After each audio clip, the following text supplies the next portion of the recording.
पिछले क्लास में हम लोगों ने LRDC सर्किट के इक्वेशन को सॉल्व किया था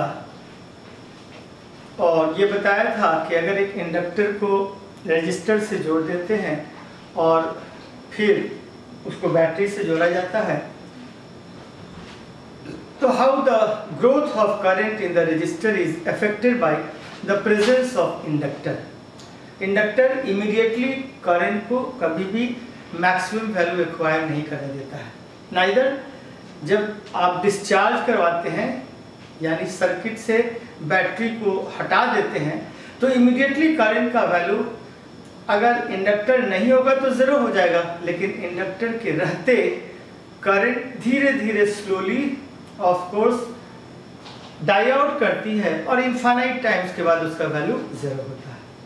तो कल हम लोगों ने LRDC सर्किट के इक्वेशन को सॉल्व किया था। आज एक दो प्रॉब्लम हम लोग सॉल्व करेंगे तो ये LRDC सर्किट हमारा क्लियर हो जाएगा। This is a resistor, this is a inductor and they are connected to a battery and this is your switch.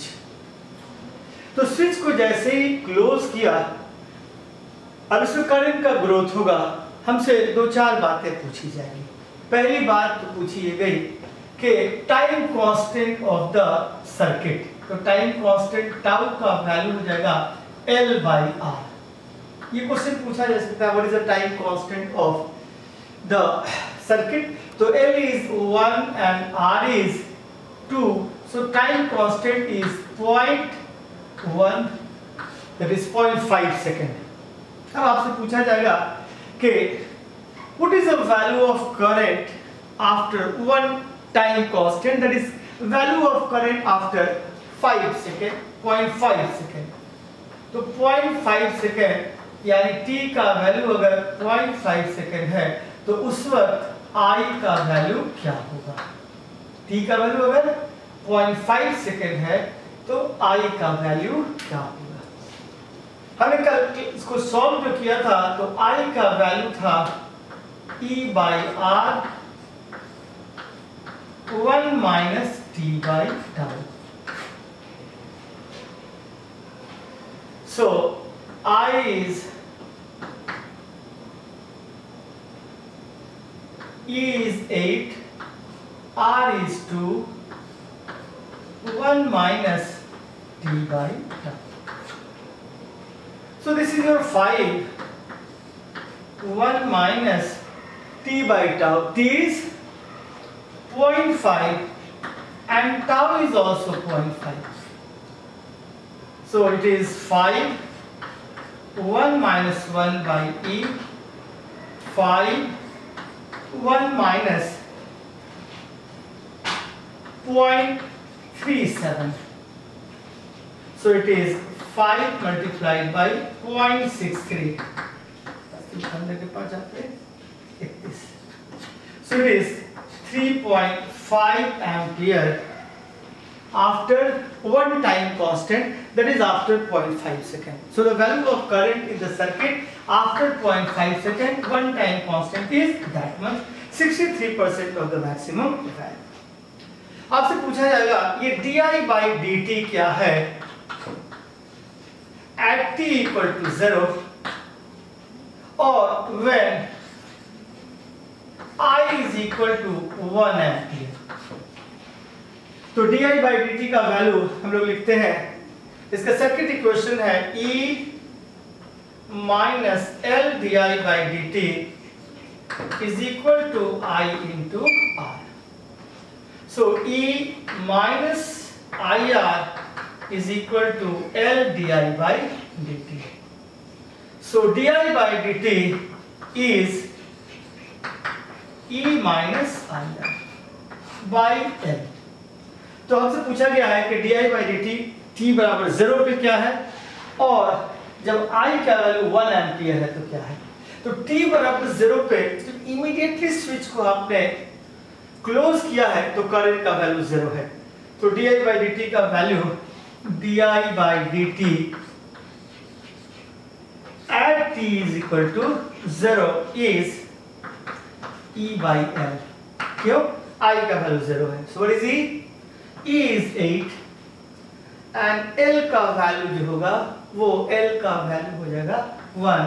So it is 8 ampere per second. इसको हम लोग दूसरे ढंग से भी देख सकते थे.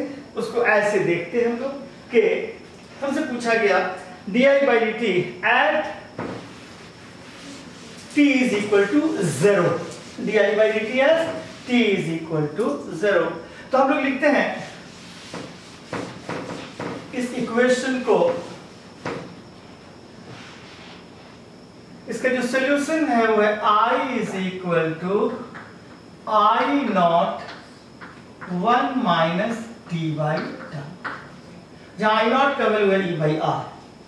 I naught का वैल्यू क्या है? E by R. So di/dt अगर हम लोग निकालेंगे 1 minus t by tau, तो इसका वैल्यू हो जाएगा t by dt. अब ये देखिए di/dt को हम लोग लिखते हैं तो आएगा d/dt of I naught minus d/dt of I naught e to the power t by tau. ये 0 हो जाएगा, ये I naught आएगा and this is d/dt of e to the power minus t by tau. ये function है t by tau का, इसलिए हम इसको डिफरेंशिएट करेंगे. पहले माइनस टी बाई टाउ और फिर इसको डिफरेंशिएट करेंगे minus t by tau dt. तो ये जो डिफरेंशिएशन है आपको आ जाएगा e to the power minus t by tau और यहां से -1 by tau dt by dt. तो आपको यहां मिल गया I naught e to the power minus t by tau divided by tau minus minus plus. अब आप इसको लिख सकते हैं this is I naught, tau is L by R e to the power minus t by tau. तो आपसे अगर पूछा जाए कि what is the value of rate of increase of current at t is equal to 0. तो t equal to 0 पे मैंने कहा था I का वैल्यू यहाँ 0 है तो इससे 8 एम्पियर है. यहाँ भी हम लोग ठीक उसी तरीके से anything to the power 0 is 1. तो ये जो वैल्यू आ जाएगा आपको आएगा I naught R divided by L. I naught R divided by L. तो यहाँ आप देख लेंगे कि ये आपको आ जाएगा I naught, तो I naught is E by R and this is R and this is L. तो R से R कैंसिल होगा 8 and this is 1. तो 8 एम्पियर पर सेकंड, यहाँ भी 8 एम्पियर पर सेकंड था. तो मैंने ये दोनों तरीका कर दिया. मैंने पहले किया I is equal to I naught 1 minus e to the power t by tau. Rate of increase of current different time से पूछा जा सकता है. तो t इज इक्वल टू 0 को पूछा गया, मैंने इसको डिफरेंशिएट किया, ये दो पार्ट में तोड़ दिया d/dt of I naught e to the power t by tau. ये 0 हो गया, ये बाहर आ गया d/dt of e to the power plus t by tau. ये जिसका फंक्शन है उसके रिस्पेक्ट में डिफरेंशिएट किया, उसको फिर t के रिस्पेक्ट, यही आ जाएगा e to the power t by tau और यहाँ आ जाएगा 1 by tau dt by dt. So it is I naught e to the power t by tau I naught L by R e to the power t by tau. So it is I naught L by R because anything to the power 0 is 1. मैंने t बराबर 0 पर पूछा था, इससे I naught L by R हो जाएगा at t बराबर 0. तो यहां से देखिए I naught को E by R लिखिएगा, R by L कर दीजिएगा और इस तरीके से ये 8 एम्पियर हो गया. दोनों में जिस तरीके से आप निकालिए. अब आपसे पूछा जा सकता है कि आप जरा ये बताइए कि what is the di/dt when I is 1 ampere. जब I का वैल्यू 1 एम्पियर है तो di/dt का वैल्यू क्या होगा? तो I is equal to 1 ampere, यहाँ सीधी सीधी बात पुट कर सकते हैं। जब 1 एम्पियर है तो क्या होगा? तो di/dt का वैल्यू यहाँ से मैंने लिखा I is equal to 1 ampere. इस तरीके से भी लिख सकते थे यहाँ से, लेकिन मैं ये ज्यादा आसान है लिख रहा हूँ। This is E minus IR divided by L। तो E is 8 volt, I is 1, R is 2 and inductor is 1. So it is 6 ampere per second. तो हम लोगों ने ये तीनों बात निकाल दी। पहला ये बताया कि टाइम कांस्टेंट इसका है T is equal to L by R। तो मैंने बता दिया time constant L by R और इसका वैल्यू है 0.5। चलिए दूसरी बात मैंने आपको बता दी थी कि 0.5 पे करंट का वैल्यू क्या है। तीसरी बात मैंने आपको बताई कि di/dt rate of increase of current at t equal to 0, that means कि initially, and when the current is 1 ampere, when the current is 1 ampere, आपने ये बातें निकाली। अब आपसे इसी में ये भी पूछा जा सकता है, एक ही प्रॉब्लम में मैं 2-4 बातें आपको बता दूं। ये बात भी पूछा जा सकता है कि जब di/dt का वैल्यू 1 एम्पियर है तो मैग्नेटिक एनर्जी स्टोर्ड बता दीजिए, energy provided by the battery ये बता दीजिए, what is the heat loss in the form of energy loss in the form of heat.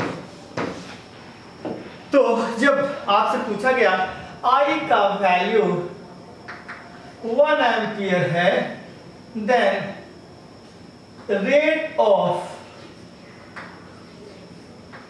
increase of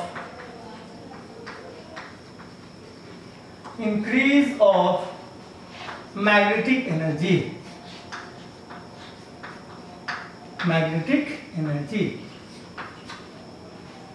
stored, magnetic energy stored, energy supplied by the battery। तो खैर पहले magnetic energy store, magnetic energy is U is half Li square। अब अगर यहां हम लोग देखते हैं तो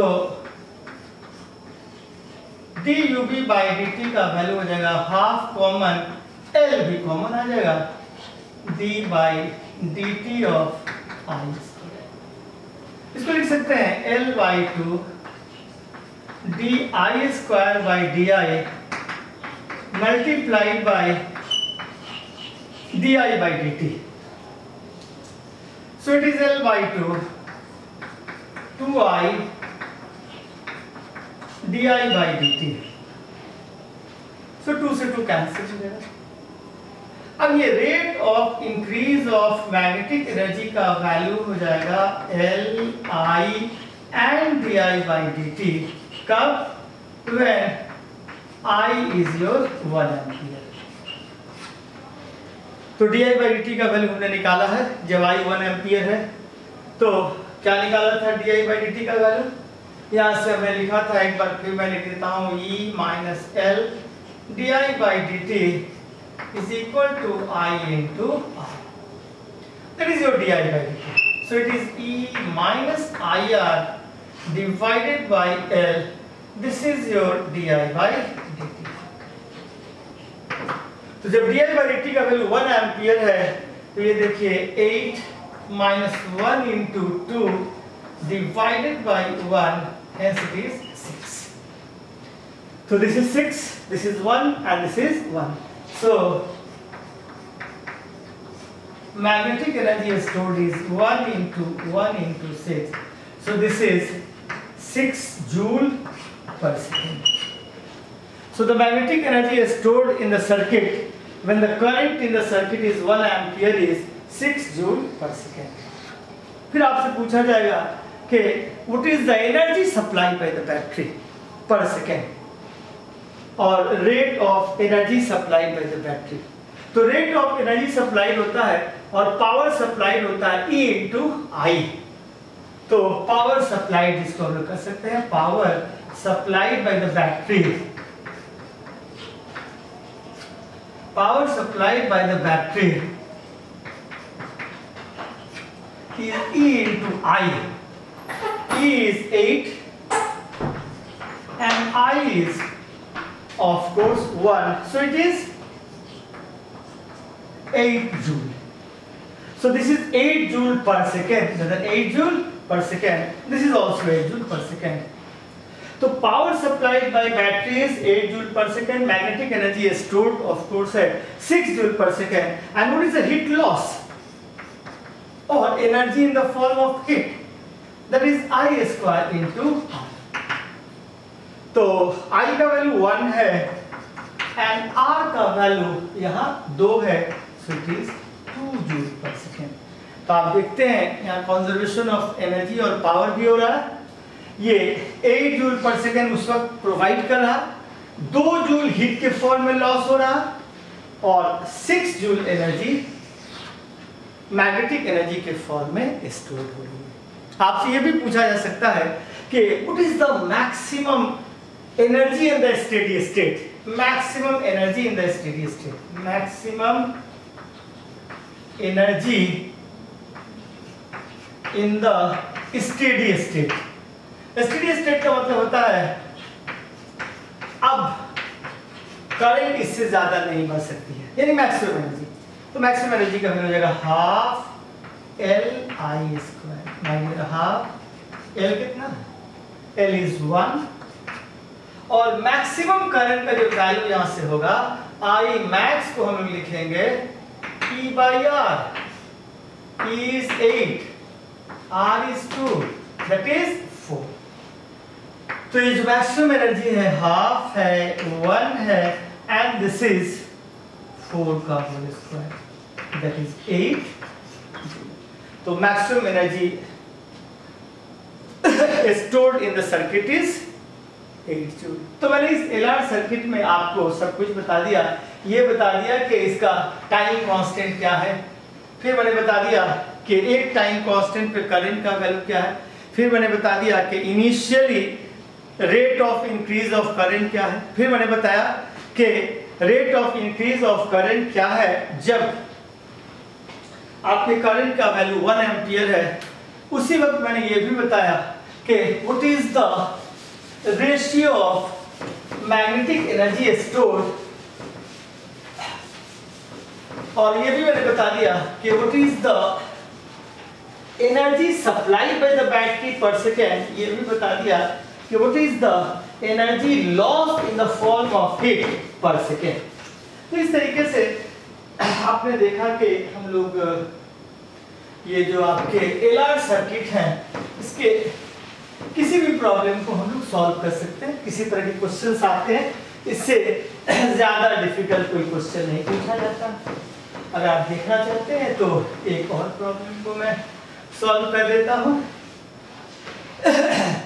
यहाँ इस प्रॉब्लम को सॉल्व करते हैं कि t बराबर 0 पे मैंने स्विच को क्लोज कर दिया और पूछा जा रहा what is the ratio of magnetic energy stored to energy supplied by the battery. क्या कहा मैंने, ये जो मेरा सर्किट था ये है R और ये है इंडक्टर, ये हमारी बैटरी है और ये मैंने स्विच क्लोज कर दिया कब, t बराबर 0 पे। तो आपसे पूछा जा रहा है ये R है ये L है, magnetic energy stored, magnetic energy stored UB इसका rate of magnetic energy stored to rate of energy supplied by the battery at t is equal to tau. तो t is equal to tau पे दोनों energy का rate, एक energy magnetic energy है उसके supply का rate और दूसरा एनर्जी जो सप्लाई हो रही है, तो देखो ये d by d t of u b, ये है मैग्नेटिक एनर्जी स्टोर्ड। तो मैग्नेटिक एनर्जी स्टोर्ड अभी मैंने निकाला था, d by d t of half L I square, half L I square, and this is half L, हम लोग लिखेंगे d by d t of I square, और इसको हम लोग लिखेंगे d by d t of u b half L d I square by D I by d T. So this is half L 2I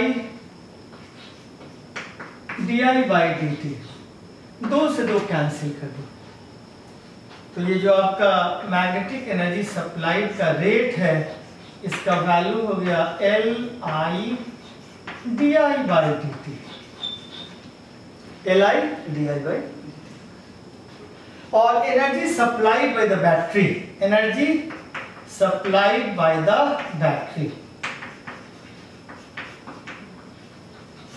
इसका value होता है of course E into I, that is power. तो ये I से I cancel हो जाएगा, this is your L di by dt divided by E. अब हम लोग देखते हैं ये di by dt का वैल्यू क्या होगा. What is I? I is E by R 1 minus T by tau. di by dt को हम सॉल्व करते हैं. di by dt d by dt of first E by R minus t by dt of E by R e to the power minus t by tau. तो ये तो constant है, इसलिए first differential आपका zero हो जाएगा, E by R बाहर आ जाएगा, और ये di by dt का वैल्यू हम लोग इसके पहले भी कर चुके हैं, E by R और d by dt of e to the power minus t by 2. इसको लिखेंगे E by R d minus t by tau e to the power minus t by tau minus t by tau by dt. ये जिसका function है उसके respect में, फिर उसको t के रेस्पेक्ट में, तो हमारा di by dt का वैल्यू हो जाएगा E by R e to the power minus t by tau, और फिर ये आ जाता है minus 1 by tau dt by dt. dt by dt is 1, so it is E by R, tau is L by R and e to the power minus t by tau. तो ये R से R cancel हो जाएगा, this is E by R e to the power minus t by tau. तो यहाँ अगर इसको लिखें हम लोग L di by dt का वैल्यू क्या मिल गया, E by L and e to the power minus t by tau and divided by E. यही पहले से था. L di by dt का वैल्यू मैंने यहाँ से लाया E by L, di by dt का वैल्यू E by L, और पहले से ही था, L से कैंसिल हो जाएगा, E से ही कैंसिल हो जाएगा, और इसका वैल्यू आ गया e to the power minus t by tau. और ये कब पूछा गया था, rate of magnetic energy stored to energy supplied by the battery at t equal to tau, t equal to tau. तो t is equal to tau पे पूछा गया था, ये t is equal to tau पे, तो t is equal to tau minus tau by tau is equal to 1 by e. तो इस सर्किट में मैंने आपको बता दिया कि जब हम क्लोज करते हैं सर्किट को, तो मैग्नेटिक एनर्जी स्टोर्ड, उसका रेट और energy supplied by the battery, इन दोनों का जो रेट है 1/e के बराबर, 1/e मतलब 0.37 ऑफ कोर्स इसका वैल्यू होता है। तो इस तरीके से हम लोगों ने LR सर्किट में कुछ प्रॉब्लम डिस्कस किए। एक और प्रॉब्लम डिस्कस कर लेते हैं हम लोग LRDC सर्किट का, कि ये आपके सर्किट का वैल्यू है और इस सर्किट में पूछा ये जाता है कि सर्किट को बहुत देर तक बंद कर देते हैं और उसके बाद आफ्टर लॉन्ग टाइम जब स्टेडी स्टेट अचीव हो जाता है तो हमने की को क्लोज कर दिया, सॉरी की को ओपन कर दिया, क्लोज नहीं, पहले मैंने क्लोज किया था, बाद में की को ओपन कर दिया। पूछा जाएगा what is the potential difference across the inductor। Question क्या है? After a long time when the switch is open, बहुत देर तक स्विच को क्लोज करने के बाद जब स्विच को हमने ओपन किया तो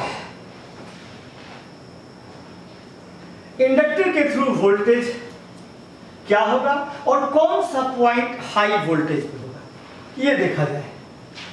दिस इज बैटरी। ये स्विच बहुत देर तक आपका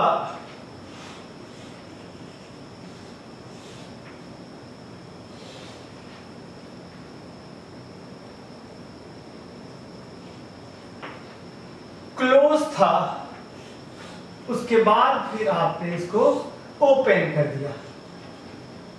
इस रजिस्टर का वैल्यू 2 ओम है और इस रजिस्टर का वैल्यू 3 ओम है और ये आपका 4 ओम है, नहीं 4 आपका हेनरी है, ये तो इंडक्टर है।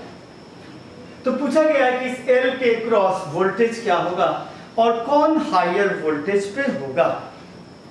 शुरू में ये आपका क्लोज था, बहुत देर क्लोज होने के बाद मैंने इसको ओपन कर दिया आफ्टर लॉन्ग टाइम।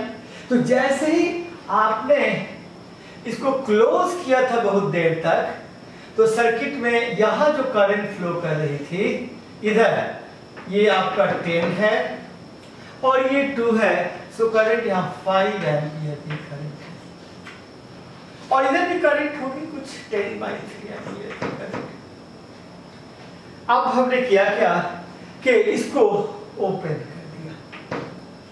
तो जब हमने इसको ओपन कर दिया ऐसे, सॉरी हाँ, तो जब हमने इसको ओपन कर दिया तो ओपन करने के बाद ये करंट इमीडिएटली आपका खत्म हो जाएगा, इमीडिएटली।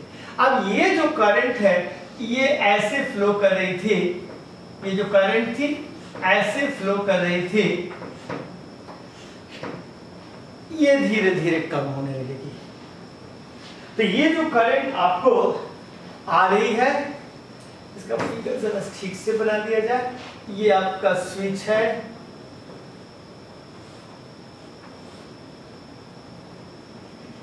बहुत देर तक ये स्विच आपका क्लोज रहा।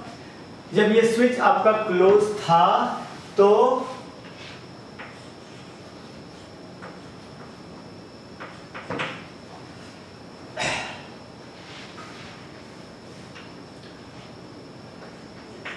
बहुत देर तक ये आपका स्विच क्लोज था, तो यहाँ पे करंट का value for a long time इसका रेजिस्टेंस 0 हो जाता है इंडक्टर का, और इसमें जो करंट फ्लो करेगी वो 5 एम्पियर की होगी।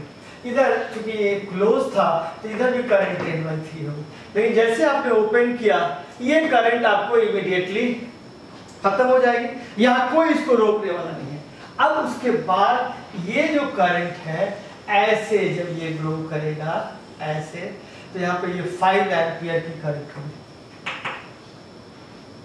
और 5 एम्पियर की current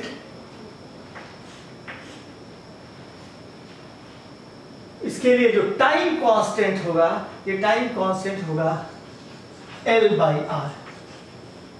what is the time constant? L/R। L क्या है? L is 4 and R is 3 और 2 5 0.8 सेकेंड। अब ये डिस्चार्जिंग सर्किट है, तो discharging circuit. So now we want to calculate what is the value of voltage across inductor at t equal to 0. At t equal to 0, voltage across inductor. Voltage across inductor. And which one is at higher potential? Which one is at higher potential?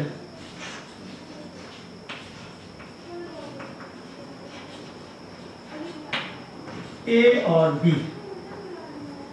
A और B. A और B में कौन higher potential पे है? तो देखिए बहुत देर तक इसको क्लोज जब आप रखेंगे तो इस पर 5 एम्पियर की करंट आ जाएगी, क्योंकि इसका रेजिस्टेंस तो एसटीडी स्टेट में 0 हो जाएगा, तो ये 5 एम्पियर. ये इधर रेजिस्टिव करंट है, इसको इंडक्टर से कोई लेना देना नहीं. जैसे आप इसको क्लोज कीजिएगा तो ये आपको डाई आउट कर जाएगी. नाउ अब ये करंट घटना शुरू होगा, और जब घटना शुरू होगा तो ये ऐसे आएगा. इसका टाइम कांस्टेंट मैंने बताया 0.8 second. And the discharging equation is I is equal to I naught e to the power minus t by tau. I is 10 by 2, that is 5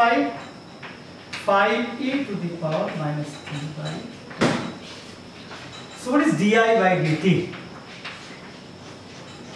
Di by dt is 5 d by dt of minus e by tau. So it is 5 d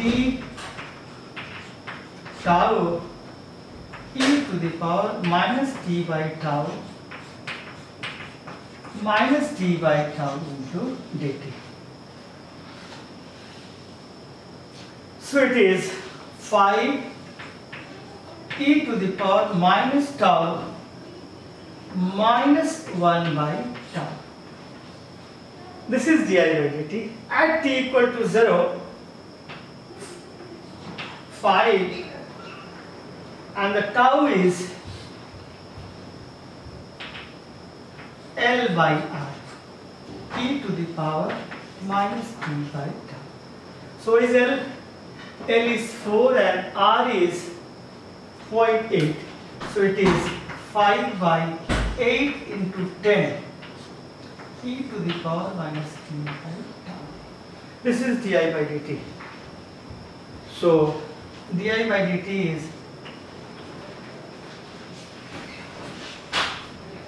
now voltage across the inductor. Voltage across inductor is L di by dt. So it is L. L is 4 and di by dt is 5 into 10 into 8 into t to the power tau. So it is 2 and it is 5. So 25 e to the power minus t by tau. And voltage at t equal to 0, so anything to the power 0 is 1, so it is 25 volt. तो इस तरीके से हमने इस problem को solve किया. Question ये था कि आपके इस स्विच को बहुत देर तक क्लोज किया हमने, और क्लोज करने के बाद फिर हम इसको ओपन कर देते हैं. ओपन करने के बाद इसका टाइम कांस्टेंट क्या होगा and what will be the initial voltage across the inductor and which one will be at higher voltage. तो देखिए करंट ऐसे आ रही थी. अब करंट जब डिक्रीज करेगी तो तो क्या होगा, करंट पहले ऐसे फ्लो कर रही थी, अब हम करंट को क्या करेंगे, करंट जो डिक्रीज कर रही है तो करंट के डिक्रीज को हमको अपोज करना है. तो करंट के डिक्रीज को अपोज करने के लिए दिस इज योर इंडक्टर. अगर करंट ऐसे ग्रो करती तो वोल्टेज ऐसे डेवलप होता है। लेकिन करंट चूंकि ऐसे घट रही है, तो करंट घट रही है तो ऐसे ऑफ कोर्स आपका वोल्टेज होगा, ये हायर होगा और ये लोअर, हायर और ये लोअर होगा। और इस तरह से ग्रोथ ऑफ करंट को ये करंट के डिक्रीज को अपोज करेगा। करंट पहले इंक्रीज करती शुरू में, तो करंट जब इंक्रीज करती तो वोल्टेज ऐसे डेवलप करता, ये ऑफ कोर्स हायर ये लोअर, लेकिन अब ये हायर, इनिशियली ये हायर होगा इस इंक्रीज को बढ़ाने के लिए, अपोज करने के लिए। अब ये हायर होगा इसको, इसके करंट के डिक्रीज को अपोज करने के लिए। So this will be at higher voltage. तो इस तरह से हम इसको सॉल्व किया। अगले क्लास में हम लोग कुछ और सॉल्व करेंगे। Thank you.